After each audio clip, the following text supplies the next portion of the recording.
আসসালামু আলাইকুম, কেমন আছেন সবাই? আরএম কুকিং এ সবাইকে আরেকবার স্বাগতম। চলে আসলাম নতুন একটা রেসিপি নিয়ে, আলু পুরি। আলু পুরিটা কম বেশি সবাই পছন্দ করে। চলুন তৈরি করা যাক আলু পুরি রেসিপিটা। প্রথমে একটি পাত্রে আমি নিয়ে নিলাম 2 কাপ ময়দা।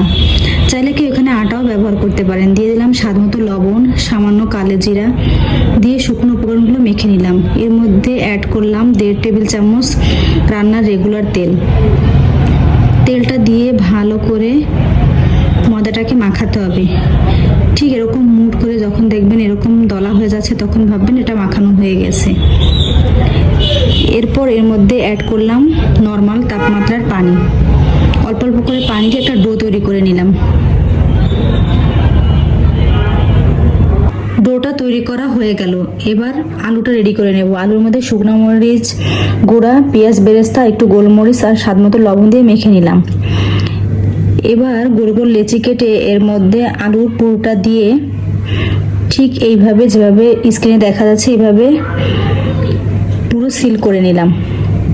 এভাবে প্রত্যেকটা পুরি আমি বানিয়ে নিলাম।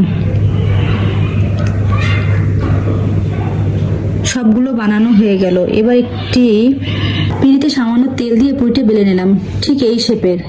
আমি একটু মোটা মোটা বেলেছি, আপনারা চাইলে আর একটু পাতলা করতে পারেন। একটি প্যানে তেল গরম করে নিয়ে পুরিগুলো এক এক করে ভেজে নেব।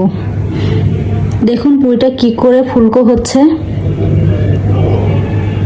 এভাবে আমি প্রত্যেকটা পুরি ভেজে নিয়েছি।